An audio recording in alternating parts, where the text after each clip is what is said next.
Welcome to What Resonates. This podcast is about tuning into energy, intuition, and what feels true for you. Each conversation invites you to notice what sparks curiosity and feels aligned, opening a wider field of possibility for yourself and for humanity. Keep tuning in and follow What Resonates. Hi there, it's Andrea. And in addition to my online live Reiki classes, I've added some in-person options that I want to tell you about.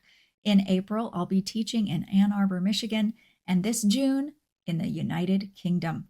Head over to my website and find out why these in-person classes are special. An expanded format in Reiki 1 and 2 you're not going to want to miss. There's a banner at the top of the webpage for you to make it easy. Just click on over to mainstreamreiki.com. Welcome, I'm Andrea, and this is the podcast, What Resonates. Today I have Margo Davis, and she's the founder of Fate into Destiny, a wellness practice based in Ohio, serving clients worldwide. She's a Holy Fire 3 Reiki master teacher, a certified integrative coach, and peer recovery supporter who's been in practice since 2009. She's also a mainstream Reiki featured practitioner. Through her blog, Aging Gracefully with Margo, she is redefining what it means to live with intention, not as something reserved for later years, but as a practice available at any age. She brings together intuitive Reiki and inner healing coaching to support clients on their healing and wellness journey. Margo, I'm thrilled to have you, and you're such a joy, and I'm excited to share you with our audience. Thank you, Andrea. I'm so happy to be here with you today as well. Yes, it is a remarkable time, I think, in the wellness community. And I am really, I guess, inspired by your story. And that's one of the reasons I wanted to have you on and share that with others.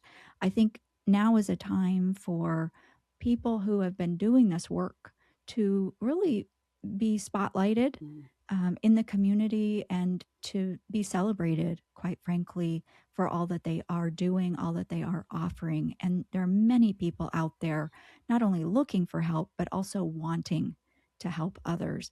And I'd love to start there with Fate into Destiny. Mhm. Um, what does that mean, Fate into Destiny? Because by themselves, fate is a huge topic. Destiny is a huge topic. So, can you explain what is that to you?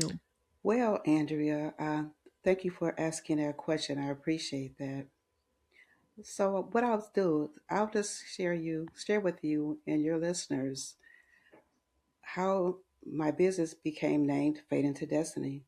It's a little bit about my story and the inspiration behind that. So, I have to begin with honestly sharing that most of my life, for a long time in my life, I had come to believe, like many of the women in our family, that our fate was predetermined, actually predetermined by a set of circumstances, or I would call inherited beliefs around people pleasing and caregiving, and this is the way we needed to show up. This is how our life was going to be.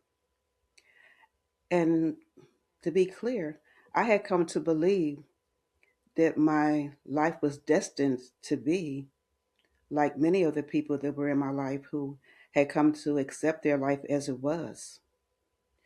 So with that, I kind of went along with life on autopilot, doing, being with the mother, the wife, the daughter, the co-worker, whatever, what you're expected to do in this society. Until this one day came to work and I was told that my position was going to be downsized. I was working in corporate America. This was in a position that I expected to retire from, mind you. I expected to retire from this position, came to work, and got that message, reduction in force. We're going to be downsizing. Mm. Okay, take that in. I began experiencing health issues. I was stressed, depressed, and stuck. I was. Did Mhm. I wanted to ask you, did they give you time to adjust, or was it a pretty quick, you're out It of was one here? of those things like, okay, so you have 6 months, you can take the buyout. However, Oh. you would have to re interview or another position and go from there. So that was Mm. another added layer of stress. I had been in this position for a while, and this is where I thought I was going to retire from. I was comfortable in Mhm. it, I loved it, and this is what I thought I was going to be doing. So, in that process, being stressed myself, depressed, and just really feeling stuck, thankfully, I had been following the teachings of Louise Hay. And with that, that led me to seek support from Debbie Ford, the late Debbie Ford, at the Ford Institute. And Mhm. this is where I came involved with my first coach, and I had my own transformational experience, which led me to, hmm, which led me to realize that what I perceived as my fate was actually just an illusion. It was an illusion, and that I had the opportunity to become the co creator in my own destiny, in my own life story. That I can't express hmm, how powerful that was for me. And it led me to really want to bring that message back to my community, and I wanted to share it. That's how powerful it was, which led me to enrolling into the training program with the Ford Institute and becoming certified. So I became certified as an integrative coach with the Ford Institute. Now, the name Fate and the Destiny, the name of my business, it was not a strategy. I knew that after being certified that I wanted to start my business, right? But I hadn't thought about the name of it. I was still excited about being empowered and ready to, get out of here and just share with the world, right? Until Mhm. one day, my husband and I was casually speaking to one of our friends, and he said, like, okay, so what's the name of your business? And I tell you, out of my mouth, it just said Fate and the Destiny. I was like, wait, what? And I looked up at my husband and I said, yes, that's it. Fate into Destiny. That's the name of the business. Oh, I it love just it. it just kind of developed like that. And from that point then and still today, it's my intention. It's what I feel like I'm here for, what my passion is, what my purpose is to support people as they go through that process of transforming and healing their life. And that's my inspiration, and that's my story about how I got to Fate and the Destiny and where the name came from. It just kind of fell out my mouth. That is so, I don't know, destined Yeah, right. for for lack of a better word, I guess. Yes. But yeah, I mean, how cool is that though? So you were familiar with Louise Hay before you were let go from your job, is that Yes. I right? have been following Louise Hay for a while. I was listening Oh, to Louise Hay on cassette tape, so let's go there. yeah. I have that too. Yeah, in my basement, I still have cassette tapes of her. Yeah, I think there was one I had, 100 powerful thoughts or something, positive thoughts or something like that, and you could just play it over and over. I have that, and I mean, how many of us who are tuning in and listening to this conversation right now not only know about Louise Hay, but also have cassette tapes or books or kits or something? I mean, what an incredible influence, her work hmm had on so many of us, and I think it just continues. So, gosh, so Margot, how did you get started? Back in those days, it was probably just brick and mortar, right? Yes, it was. But I still started well, it was brick and mortar. I didn't have my own location. So I kind of had to, piggyback on other people's location and just kind of get started. Because again, I came into it in a place where I was downsized. I didn't really have the funds to do anything like that. I didn't know what I was doing. I just knew that I wanted to help. And whichever Right. way I could, put myself in positions where I could do that. Yeah. Yeah. hmm I think that's going to resonate with a lot of people that are called, they want to help, but they're not sure how they can help. And I wanted to also ask you about coaching because I don't know about your social media feed, but mine, it's every other reel is from a coach. I mean, it's coaching, coaching, coaching, coaching. So personally, I'm a little wary of all the coaches out there and how many they spring up all over the place.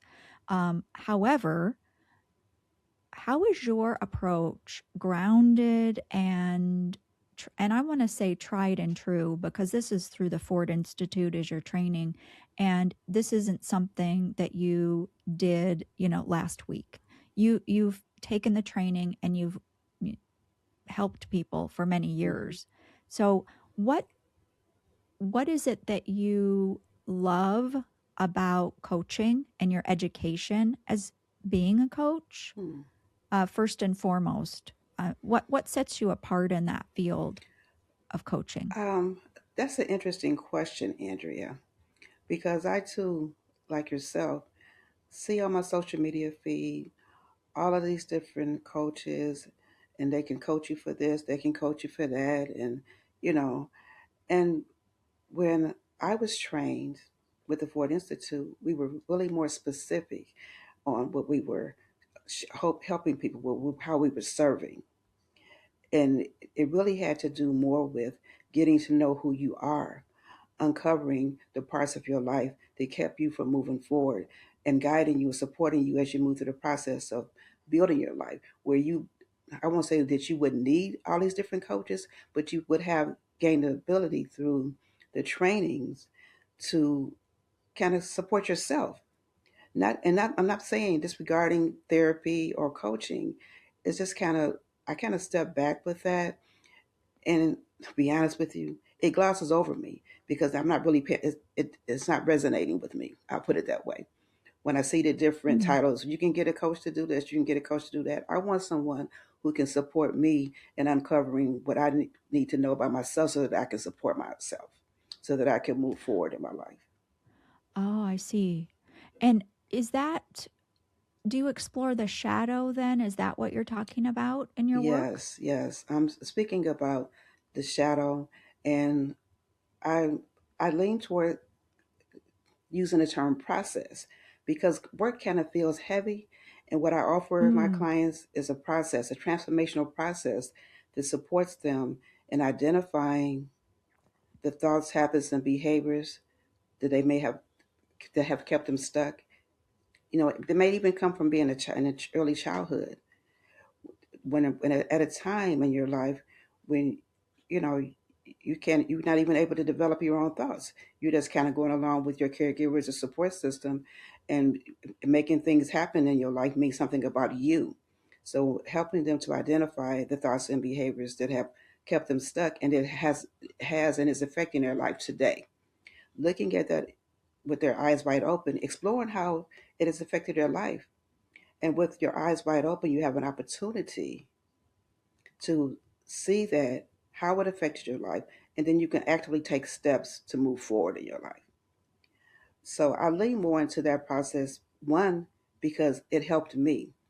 I can recall when I first started coaching before I was trained with the Ford Institute.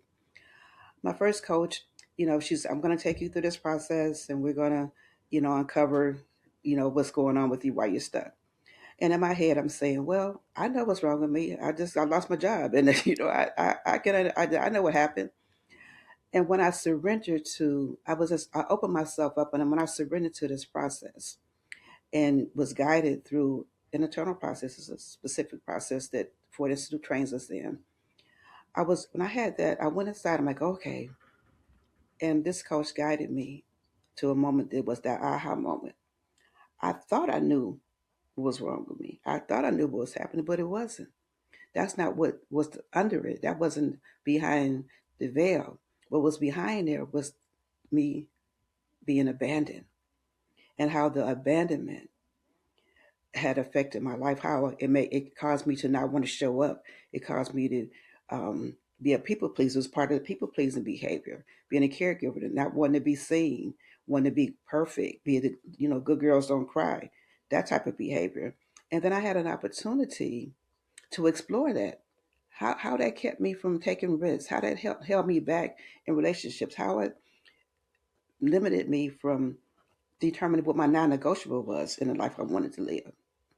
Uncovering that, and then okay, so how do I want my life to look? What is my vision? What would I how would I want my life to be if if the possibilities were unlimited?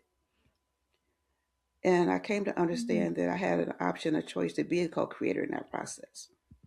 And that is the thing that I want to offer, and I prepare myself to share and offer to others, guiding them to find their own answers. I don't I didn't need at that time for someone to tell me because I thought I knew. I needed to uncover that through the process. And I saw how effective that was for me. And I'm just really want to be able to support people in understanding that. And taking away the term work was a choice I consciously made because I can feel the energy sometimes when you say that work, shadow work. A person may think, well, the shadow was dark. Well, within that shadow, there's light too. There's parts of us that we have pushed away that we don't want to see, don't want anybody else to see, what we can't be with, that won't let us be. There's also light there too. Our confidence, our courage, our creativity, those are parts of ourselves that we have pushed away. Those are parts of ourselves that we want to reveal. Those are parts of ourselves that we want to integrate into our life so that we can move forward. We want to take those with us. As we uncover that darkness, we want to bring the light in so that we can create that future that we really truly desire. What you said there was so powerful, Margo, because I couldn't agree more. And I think we forget that. I love process instead of work. And what you shared there just emphasizes the importance of characterizing with words that way because it is quite a reflection um, of your approach. But I guess specifically what I'm getting at is this idea that some of the shadow might keep us small, or limited, or I'm sure you have better words than I do. But the other part of that is the light, like you Mm, mentioned. I don't we forget about that? absolutely. And that light seems to kind of be tethered to that shadow part of ourselves, and all of it goes down with the ship, so to speak. So yeah, I just really appreciate you bringing that And I'll up. say, Andrea, that is the reason why I just this year or earlier last year, I decided to um, present my coaching as inner healing as opposed to shadow work. I wanted to kind of take some of Ah, that away from it. Yeah, it's not work, and it's actually the process of integrating the different holistic modalities I've also been certified in into a process that supports your inner healing. Yeah, right. including Oh, Reiki. So I'm integrating the different modalities I'm certified in, as well as Reiki, into a process that is received as inner healing coaching. yeah, I was going to ask you about how you folded Reiki in and why, but I don't know if I'm ready yet. Because this coaching has really got my curiosity a little bit. I want to actually talk to you a little bit more about your healing process because I think it is an example that is so relatable. You said, I know what's wrong with me. I just lost my job. And that's like such a practical answer and such a real world response. And I love that you were a little, and maybe you would not characterize it like this, but I imagine in my mind that you were like a little testy, I was like, having a temper well, I tantrum. know. Yeah. It's like, What are you well, what trying? are What you are you talking talking about? about? Yeah, yeah. But then you went on the I journey. did. So it's kind of like you had to reach a point, right? Of what? What was Was it trust? Was it desperation? What was it? You know, I think it probably was more desperation. Mm. Um, when I really quickly, when I was introduced, when I came to know Debbie Ford, like I said, through Hay House Radio, I listened in to one of her. Um, she was speaking to a person over the phone, but it was online. It was a coaching call. She was, providing coaching. And I tell you, Andrea, it was in the middle of the night. I had turned it on, like, look for Hay House, and I saw Debbie Ford, and I'm like, okay, I don't know who she is, but okay, let me listen. It was a coaching show. And she was speaking to this person, and this person's story sounded just like Debbie. It was just like mine, and like she was talking to me. And everything that she suggested to that person to do, like go to her website and look for a coach and as a support, I just followed the steps. I followed the steps what she told this person who I never probably ever meet. I don't know. And I did that, and it was almost like a natural transition. Okay, I followed the steps. I chose a coach, and to be quite honest with you, I chose a coach. She had about 400 on there. Someone who looked like me, wasn't that many. So that was the inspiration. I'm like, okay, well, let me. And when I reached out to this person, I had the introductory call, and we connected, and it was really great. I'm like, okay, well, this is great. I'll get back with you when I have some money, to pay for these services. And Andrea, I tell you, it gets my heart right now. This person reached back out to me and she said, all I need for you to do is to pay it forward. And I think that was the hook. I was desperate, but Mm. then her openness, her willingness to support me, even though it wasn't about the money, she felt something in me and it allowed me to be more present with her. Even though when our first session, a couple of sessions, she was like, we're going to go this. And I'm telling myself, I know what's wrong with me. It was still there. This person was Mm. open enough and ready to, and could see that I needed the support and she was willing to offer it to me. And I went from there. That's incredible. Yep. What a Yep. gift. What a gift. Yes. You mentioned something interesting right there. You mentioned that she had over 400 coaches and not a lot looked like Nope. you. Can you speak a little bit more about that? Um, coming from the culture that especially at that time, it was like, okay, so how do I pick someone? I didn't know how to choose a coach, you Mm. know. And the people in my family, like, you don't need a coach. You just come ask me. Well, I'm like, I don't want to ask you guys. I don't know what you're doing. Like, no That's thanks. okay.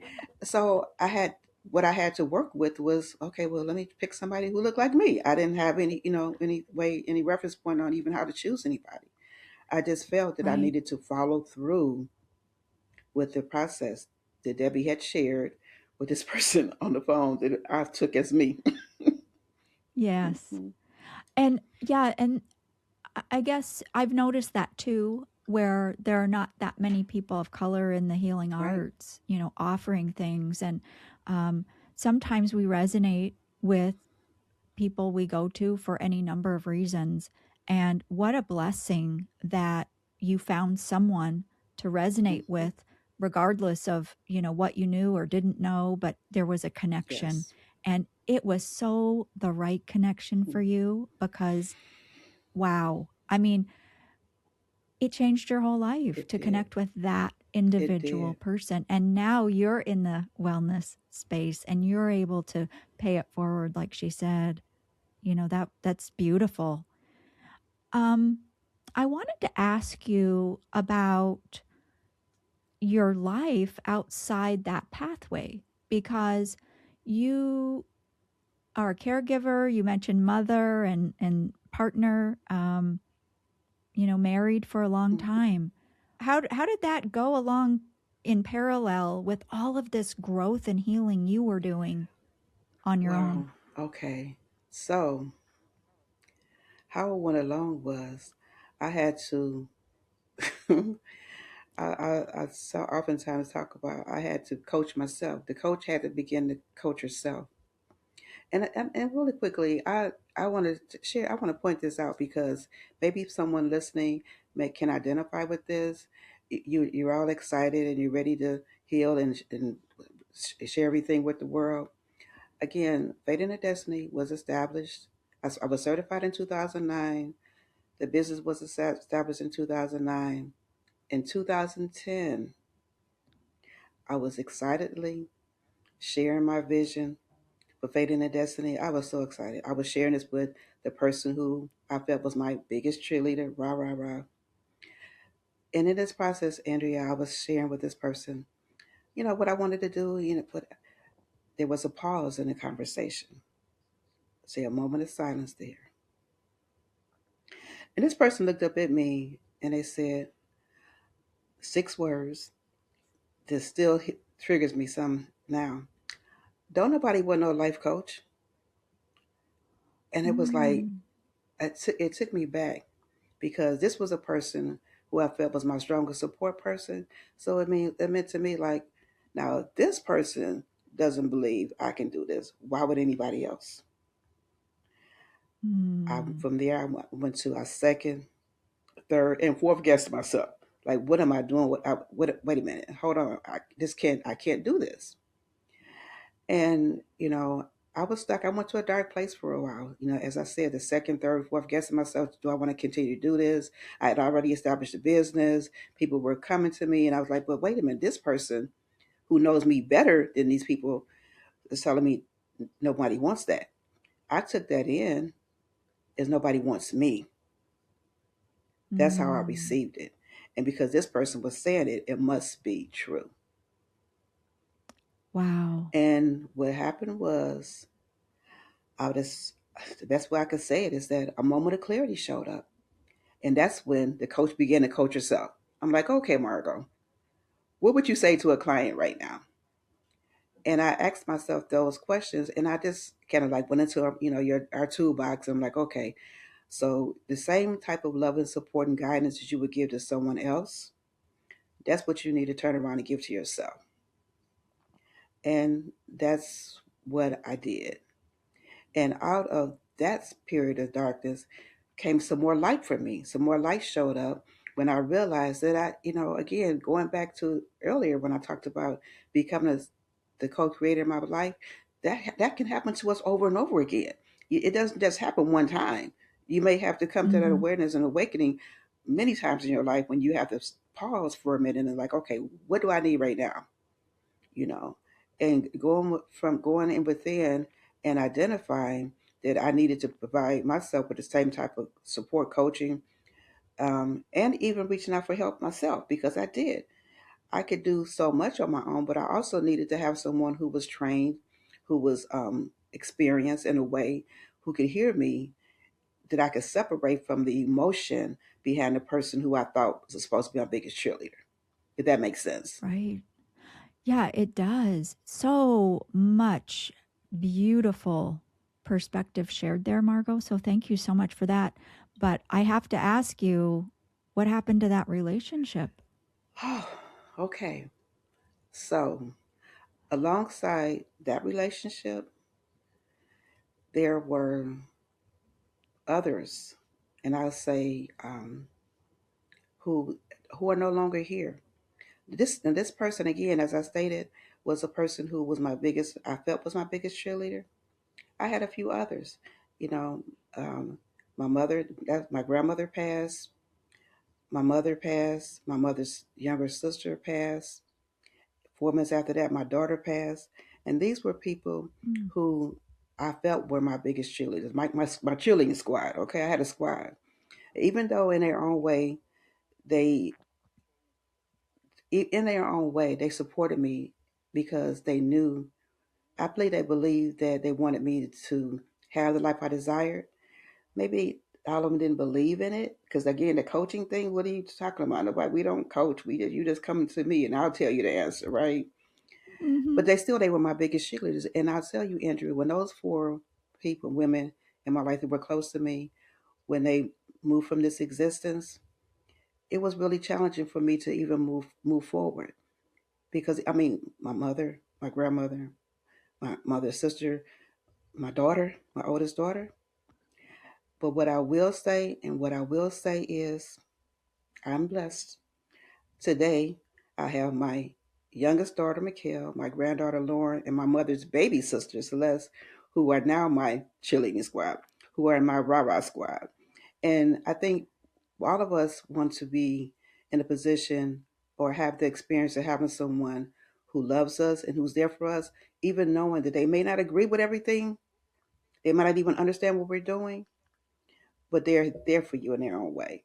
So a lot of what I've experienced when I talk about using my training and lived experiences, this is what I mean. I've had a lot of lived experiences that I bring into Fate into Destiny and that I want to offer through Aging Gracefully with Margo. You know, how we can age with grace in a way that we're nurturing ourselves as well as being a role model to the ones who are to others. Yeah. Mm, Yeah. So I don't know if I really answered your that question, but it just felt like I needed to say that, you know, there are challenges that each of us may have in our life. They won't look the same, but they can affect us in a way that can keep us from moving forward or not even believing in ourselves. right. Wouldn't you say, or would you say, that even though that process with that individual was took you to places that were mm, very very challenging for you, are you glad that that happened in hindsight? Wow, Andrea. Okay, so I will say that's a loaded question because I there was some resentment there for a while. Today, I'm in the space of forgiveness because what I Mm, understand, and it took me a minute to had to do some processing around it, that this person loved me so dearly that they didn't want me to be hurt, and they know that I would listen to them, and maybe I would back away from what I felt was my purpose and my passion because quote, don't nobody want no life coach. She's putting herself out there and she's getting ready to be hurt. So it was a mm. resentment, but now it can't. I had to. It came around to I forgive them and forgive them for that because I believe now today because it wasn't that way for a while that they were really doing it out of their own care and love and care for me. What an awakening journey you have had from I'm just still about that. I know what my problem is. I lost my job. And then to this, I mean, wow, that is quite a journey. Quite a journey, Margot. You mentioned the passing of four women in your life, and it seems that that was in a short amount of time. And the grief and I can't even begin to Hmm. imagine what got you through. I I don't know. Can you speak to Wow. that? Can you speak to grief and share anything that you might think could be helpful for other people? What got me through the grief, what was a big part of what got me to the grief is my connection to my higher power, that deep connection that I have with the source of the universe that I speak to and I spoke to regularly. And, you know, meditation and taking time to like just breathe. Because there were times, I tell you, when I didn't think I knew how to breathe anymore, if that makes sense. It's like, how, it's like, wait. And then when you're in a position, as I was, to be the support person, you need to be the strong person. I was the oldest grandchild, you know, my mother's only child, and my daughter's the oldest daughter. So I was that person who people came to, and I didn't have the bandwidth anymore to be that. Yet I still had to keep showing up. So how I moved through it was a lot of prayer and meditation, coaching, Reiki, reaching out to for support. Support is a beautiful thing. You know, I didn't hear that growing up, but I would say that strongly and proudly today. Support is a beautiful thing. You want to use your discernment when you're reaching out. To me, that's very important. Yet it's a beautiful thing. And my intention is to be one of those support people who is holding authentic, a genuine space for people to actually be who they are. You know, we're not trying to. It's not. It's well. Okay, so this is a business, but in my heart, it's really more like a responsibility. It's a passion I have. You know, and I was told that early on. Well, this is a business. I'm like, I know, but you know, it's part of me. It's being a human. It's part of me being a compassionate being in this universe. That I want to be able to offer to others that what was offered to me to support them in moving forward in their life. Because I don't know how I could have done it without any type that type of support. I don't think I could have done it alone. Just you saying that too makes me imagine that all the people out there that are suffering and going through things and they're not reaching out and they're not finding support. And a lot of people, I think, you touched on this, they might think they're not worthy or they're not important enough to reach out. Who would want to help me? And I mean, wow, I can't imagine what that would be like. Although you and I both have probably had that in our Hmm. lives where we don't want to be a burden and, that kind of thing. I'll just do it on my own, carry the load, not complain. And a lot of people, I think, do have that. Yeah. When when did you learn Reiki? When did you start Reiki in all of I this? started Reiki. I was first trained certified in Reiki 1 and 2 in 2016. And Reiki was like I, I had heard of it, but I had been coaching, and it just happened to be which was really cool. I This was at a time after my mother had passed, and I was in a space where I was just kind of taking it easy with my coaching, and I saw an advertisement for a Reiki 1 and 2 training. It was in a community. It was affordable. And I'm like, okay, well, this is a good time. The space had opened up. I didn't have anything scheduled. And I tell you, but you probably already know. I got to the Reiki 1 class and I was hooked. I was like, okay, this is it. And the blessing is, went on to Reiki 1, Reiki 2.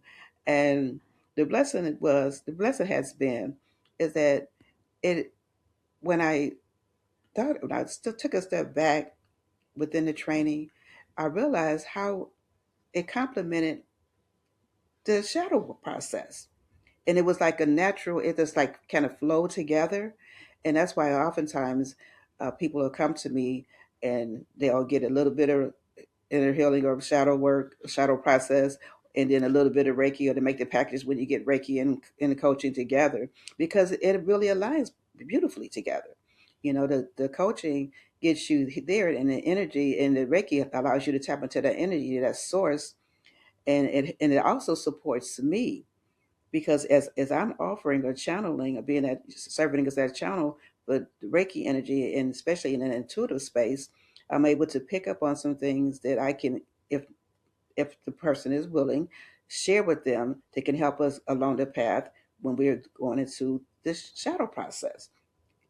You see what I'm Oh, saying? It kind of flows. It kind of naturally flows. Yeah. yes. Yeah. That's the cool thing about Reiki is it's kind of like I always say vanilla ice cream. And you can have it by itself and it's pretty good, but you can put sprinkles or you can put nuts or I hot like that. fudge I on it like or that. whatever. And it all goes, and you get to pick your Hmm. toppings and you get to pick what it goes with, but it just supports so much other, so many other approaches, so many Hmm. other techniques or modalities. So I appreciate that you brought that up. But can you talked a little bit about that. So coaching and Reiki together, and then the intuitive uh, part of that as well.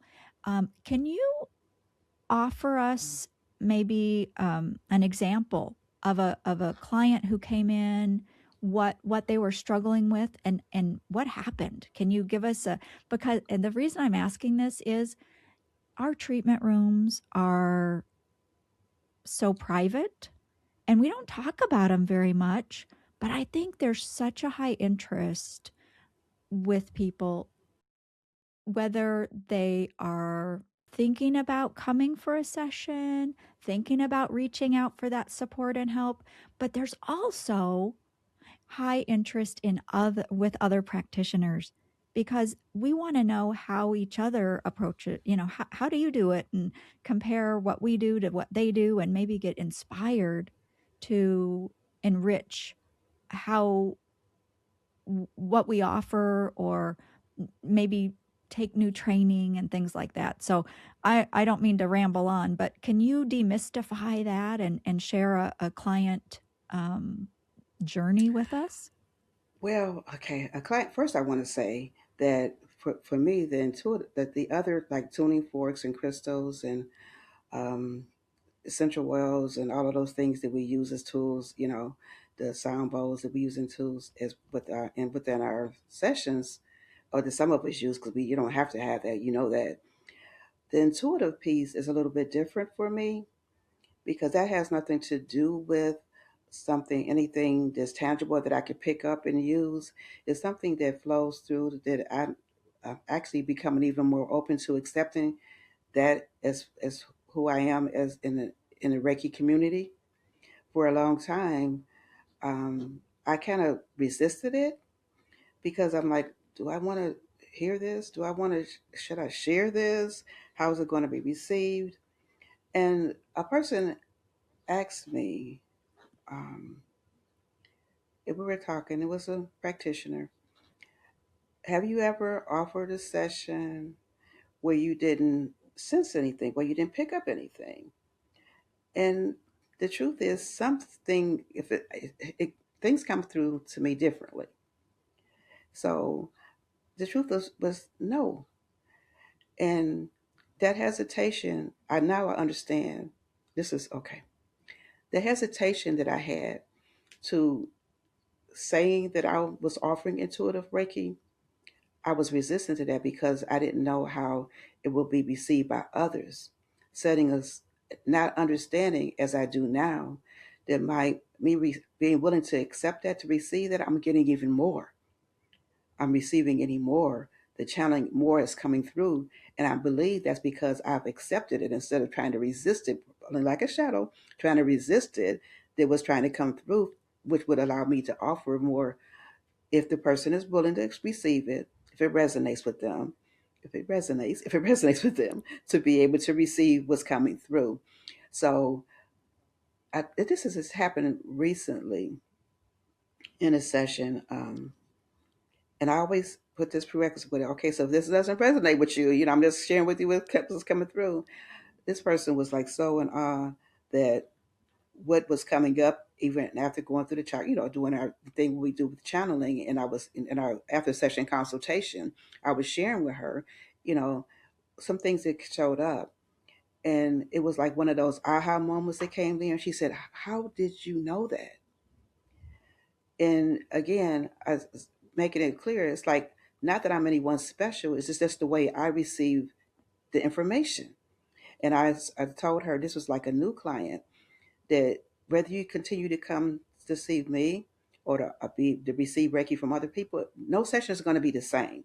So don't have that expectation that the next person that it's not going to be the same. This was a time, this is what I shared with her. This was a time for you to receive this information.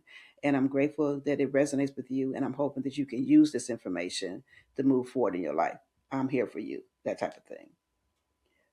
Mm. So um, I think when someone comes into a session, they may have an unrealistic expectation.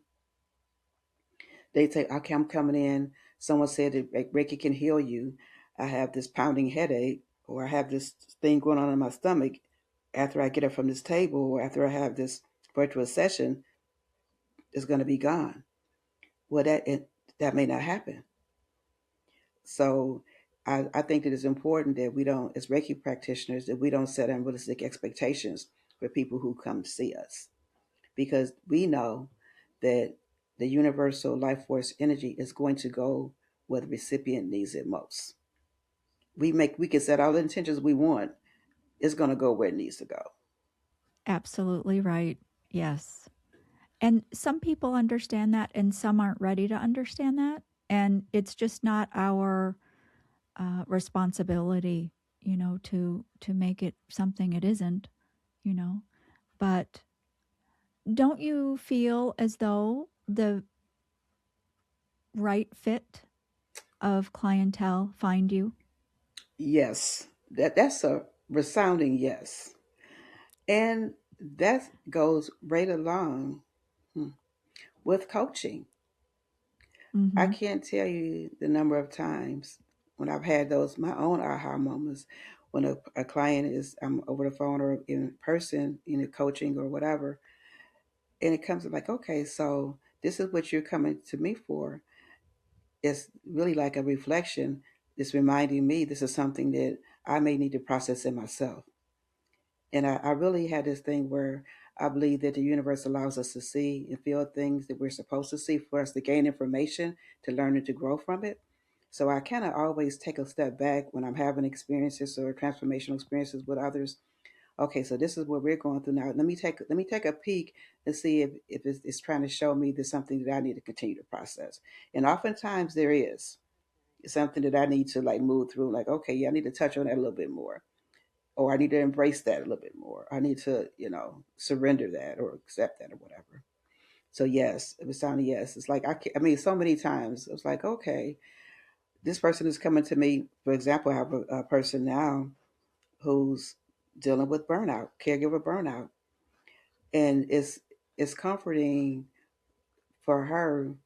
I believe it's well, she has shared it's comforting for her to have me to share that space with her because she knows I understand. I'm keeping that space with her as her coach, as a professional, yet still holding that space with her with compassion and empathy because I do know where she's coming from. And you're at a time in your life where you are a caregiver. Is that I am. correct? Hmm. Yeah, I want to just make a point here because I want to make it clear for everyone that we don't have to have our life all perfect before we can help other people. Yes. We go through things Yes. and we are all works in progress, wouldn't you say? I definitely would say that. And just through your story, what you just said, that client is finding added benefit of working with you because your lived experience, because the challenges and the ups and downs, that you've Mhm. experienced. And that's not inconsequential. That's not something that is not valuable. And so I think it's wonderful if we could embrace the things that we struggle with because it helps us to relate to Oh other my gosh. people. Yes, yes, yes. That is, oh wow. That people talk about that thing about being authentic. I think that's one of the things that I think maybe in the past that was kind of missing. People wanted to be in this performative space where you had to have everything all lined up and the talking points, the bullet points, and all of that.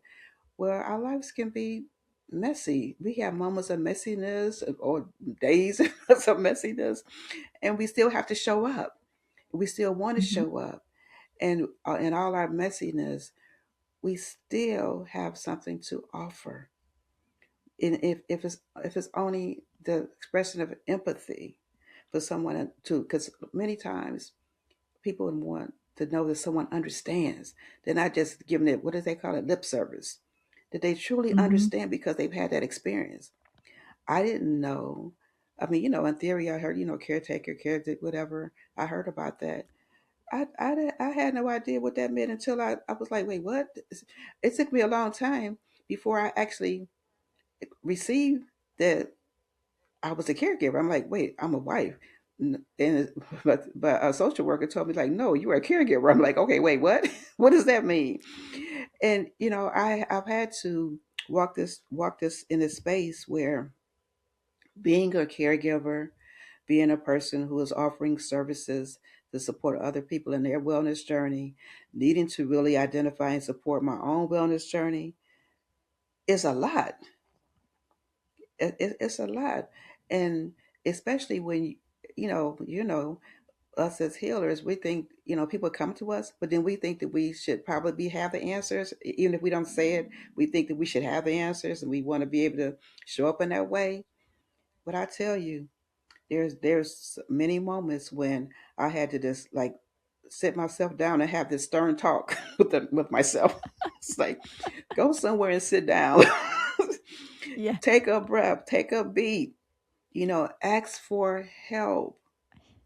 And today, what I know is that caregiving doesn't look the same for everybody.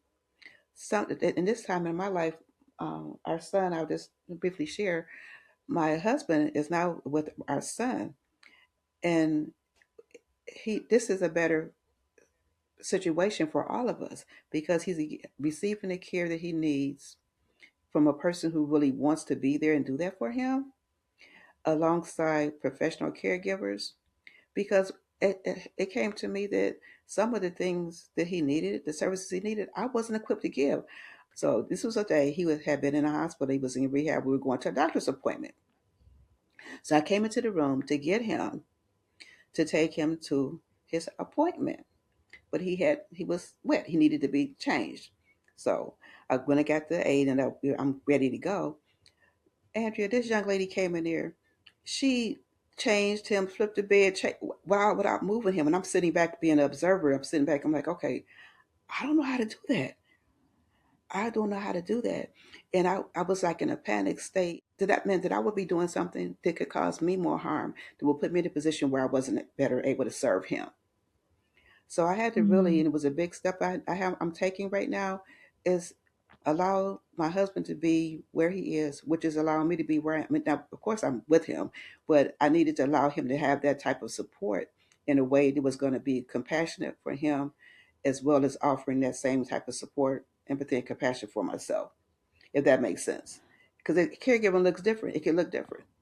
I love that you are saying that because I have to imagine that that would have been really hard Yes. to step back like that and to make that decision. But and it would I feel like it's such a multi-layered decision. Wow. It's That very multi-layered, and people are full of opinions about what you should, could, or do.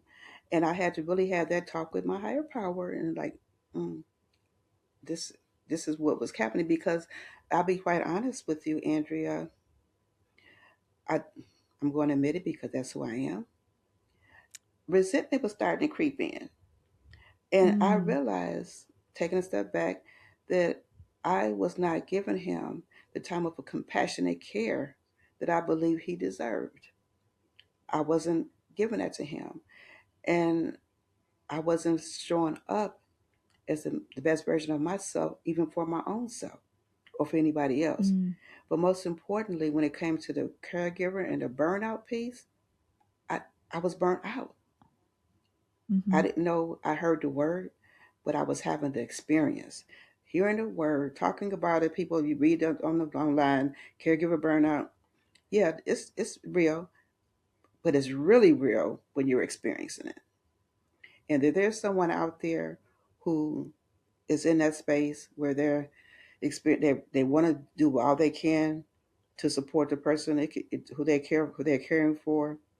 We have to remember that if we're not caring for ourselves, we can't show up in a way to care for them. And the first thing I would say to a person, like looking at them straight in the eye, just take a breath, pause, take a breath and pause, and ask yourself, if what you're doing or what you think you need to do is out of guilt or some sense of responsibility, or is it because you're trying to do what's impossible, what you're not able to do? So give yourself a break, give yourself some grace. We have to look at our taking care of ourselves as a non negotiable. I had gotten to the point where I was missing my own doctor's appointments. Now, how was that going to help my husband if something happened to me? So oftentimes we in this caregiver mode, and we got to keep going and going and going, and people expect you to do this, and you want to do it, You really want to do it, not only because you think you should, because you really want to. And as you ask, said that statement, was it hard? Yes. It's like, because I know the right way to do this. You really don't know. I don't know if you're doing what I would do. I had to surrender that, and it's still it's challenging to today. Sometimes I'm wondering, like, okay, did they do that? I have to surrender that, and it can be tough. Mm. And actually admitting that is tough. And the Does last thing I this want to say about that, and this is the last part I'm going to say about that, is that, and this is for someone who may be listening who was in that caretaker position. This is where I had got stuck in a loop for a moment there, because asking for support, I had to come to realize that the support that you receive or that you may want to ask for may not be from the people that you want to get it from or that you expect to get it from. You may have to go out and ask for support through different agencies, because there are a lot of agencies out there that provide support. So when you get, I had gotten this, well, this person should be doing this and that person should be doing that. Well, I would suggest that you maybe think about being able to accept support from a professional, someone who actually knows what they're doing, and take some of that burden off of yourself. And if you don't want to choose the word to call it burden, give yourself permission to love and honor yourself, to nurture yourself, so that you can show up, so that you can really show up in the way that you really want to, really that you really need to. is it about then perhaps quality, uh, about quality time, quality Yes, engagement, yes, quality care? yes. I like that term, that quality engagement. You know, actually taking a step back and say, okay, so what is it that I can really do effectively? What I can do well? And right now, our son and I, we have a nice balance there, you know. And it's like, okay, it took a minute. It's like, okay, and it's working well, but it was messy for a minute. Sometimes we have to go through messy to get to where we Yes. need to go. Sometimes we have to get through messy. I always try to say, let's have fun in the messy, you know. You know what, too, is what a gift, what an opportunity for your son to have certain experiences with his father. Yes, So I think sometimes we can miss the other side, I agree. about we can see it, well, I'm limiting this, but you're also opening up a whole nother Yeah. pathway of uh, possibilities for your son and your husband. Yes. So I think that's worth mentioning as well. Thank you for pointing that out, because I agree that is beautiful. They're able to have this time to nurture that fun son and father relationship. I think, thank you for mentioning that, because that is beautiful. Oh, well, you're welcome. And two, I'm sure there are challenges there too, but again, there's a richness of the experience. Mhm. Does this does this dovetail into aging gracefully with Margo? What can you explain what is aging gracefully with Margo? Well, aging gracefully with Margo is me. Oh, just kidding. Sort of. It's, redefining age, redefining age. Um, I when I last year when I first attempted to launch this, it wasn't with Margo, but now it's branded as with Margo. Life showed up, and things happened, so I couldn't do it that way. I was trying to look for this thing. You need to have your avatar and your target market and all of that. So I was putting on my site. I was like, well, 50. It didn't resonate, but I'm like, okay, 50. And this person reached out to me directly, the email, but not a client, someone who had read the blog, and said something to me like, well, these tips and strategies you have on here, you said for people 50, I'm 30, and I could use all of those. And I was like, right, I did. I mean, I knew that, but I was trying to, go in line with the marketing thing they say you're supposed to do. I knew that. And that from that point, I was like, I, I want to take, I mean, it's like, because it's not like I'm trying to um, pull in a group of people because they're 50 and over. I want this to be a movement, a way that we as a society can begin to think about aging with grace at any age. I mean, our kids, I at one time, I was a preschool teacher. I work with as a youth coordinator for teens. I've trained people, adults in corporate America. So I've seen I've had an opportunity to take out those notes and observe and provide guidance for different age levels. And what I found was that there are a lot of similarities across there. People want to be understood. They want to be at any age. They want to know why they're here. Who am I? Who is my comfort person? They want to know who am I today? How am I going to? What's going to happen in the future? I mean, all of you know what I mean. All of those things. And when you think about that, in an appropriate age, there are things that we can do and be as role models that can support people in aging with grace. How we talk to ourselves, how we interact with others. Um, we have an opportunity as people, as a society, to support ourselves and others in aging with grace. Not only how we speak to ourselves, the things that we value, we can talk about those things instead of just like hearing it. We can actually have conversations with people, ask questions, be curious with our toddlers because they have the toddlers. Well, the toddlers have a lot of wisdom. Allow them to keep Yes. talking, allow them to keep asking questions, put things in front of them that they may not typically experience. Try new things with them. As they grow, as teenagers grow up, it may be hard to talk to them. Consider how you can actually have that interaction with them. Adults, I don't care how old you are, we get in that space where we're afraid of our future too. We don't know. We think we're supposed to be the big boy and the big girl, but we still hiding it too. So when we can, you know, if I can do nothing, if I won't say it can't because I am in a position where I'm going to be offering information, tangible information that you can use based on science, some based on just lived experience, inspiration. Okay, you can do it. Do your mirror work, do your meditations, your affirmations, tips. Maybe you might want to drink more. I mean, that types of thing. And then allow the individual who's the reader to adapt it as appropriate to maybe their child or to their parent or to someone who they care about. So I'm looking at it in that lens.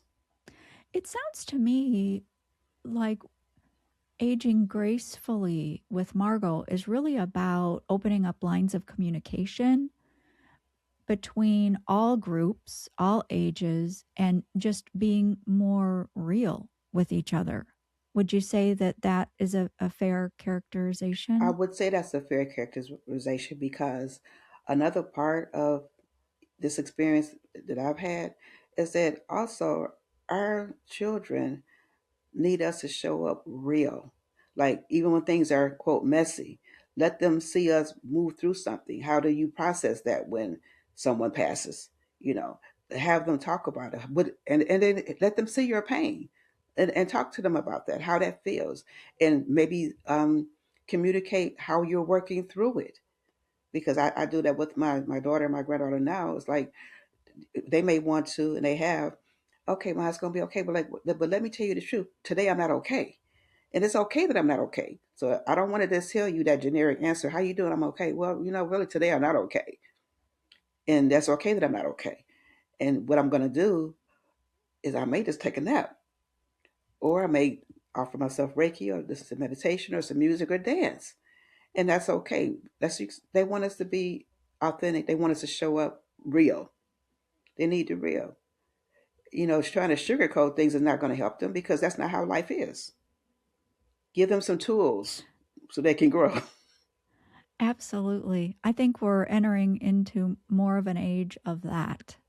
No, I think the age of the shiny influencers on social media, all of that stuff's just going to fade away because, you know, real people, real life, authenticity, groundedness, and just being ourselves. Doesn't that just seem so Glorious. It wonderful? seems glorious. It's like, oh, I can take off this tight belt, which is almost like having a girdle on. Like, let me take this thing off. I can breathe now. Right. Okay, I'm sorry. Yes. Yes. No, that I think we've all had that Mhm. experience, but yeah, I appreciate that, Margo. So, Margo, Yes. if people want to reach out and find out more about you and what you offer and read that blog, Hmm. how can they do that? Well, you can reach me at Fate, FATEINTO, Destiny, DESTINY.com, fateinthedestiny.com. That's my website. I'm on Instagram a little bit and Facebook, and I'm just tipping my toes into YouTube. But yeah, the website would probably be the best way. Yeah, you probably have links at the I site do, for I do, all the I do. things. Fantastic. And do you have one little thing that you'd like to say to our viewers and our listeners that's on the top of your mind to share? Hmm. Wow. Okay, so you actually what's on the top of my mind is that I really truly believe that our world and healing of our world begins with the consciousness of the people as an individual. We all have a place and a space where we can offer that. And I am so grateful and honored to be able to serve in that way. And I truly appreciate you, Andrea, for opening up this space for this conversation. It's something that is helping me to even be able to share it. And I'm hoping that it offers something to your reader, your listeners, where they can gain something that may support them. Yeah. Oh, you've shared so much just in a genuine way from your heart, and I can't remember the last time I laughed so much, and my guest laughed so much during a conversation, and I thank you for that for Thank sure. you. Thank you for tuning in. Keep trusting your truth, keep listening to your inner wisdom, and keep following what resonates. To sign up for the newsletter, leave a review, or connect, visit whatresonatespodcast.com. You'll also find everything linked in the show notes.